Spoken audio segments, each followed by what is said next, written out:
شروع کرتا ہوں اللہ تعالیٰ کے نام سے جو بڑا مہربان نہایت رحم والا ہے۔ حضرت جابر رضی اللہ تعالی عنہ کہتے ہیں کہ میں نے رسول کریم صلی اللہ علیہ وآلہ وسلم کو وفات سے 3 دن پہلے یہ فرماتے ہوئے سنا ہے کہ تم میں سے کوئی شخص اس حال میں نہ مرے کہ وہ اللہ تعالیٰ کے ساتھ نیک گمان رکھتا ہو۔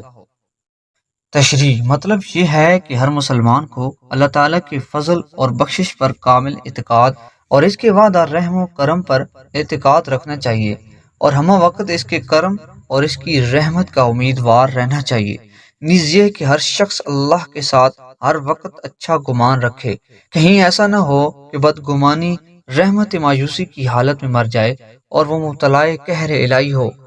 علماء نے لکھا ہے کہ اخروی سعادت کی علامت یہ ہے کہ زندگی کے پورے عرصے میں خوف غالب رہے، اور جب مرنے کے قریب پہنچے تو اس کی رحمت و بخشش کی امید غالب رہے۔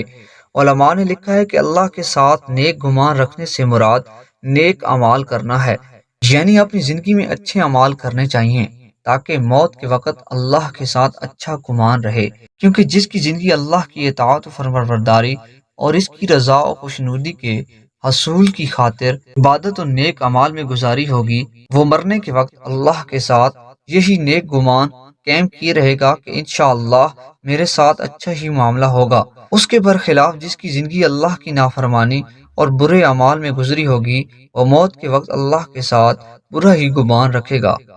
کیونکہ جب موت سر پر کھڑی ہوگی تو اسے اپنی زندگی کے برے اعمال یاد آئیں گے، اور اس وقت اسے یہ خیال پیدا ہوگا کہ میرے ساتھ اچھا معاملہ نہیں ہوگا۔ نیز علماء لکھتے ہیں کہ امید کی حقیقت یہ ہے کہ عمل کرے اور امید رکھے، خدمت مولا کرے اور نظر اس کی عطا پر رکھے، نہ کہ جھوٹی امید جو عمل سے باز رکھے اور گناہوں کا باعث ہو۔ یہ امید نہیں ہے بلکہ آرزو اور غرور ہے۔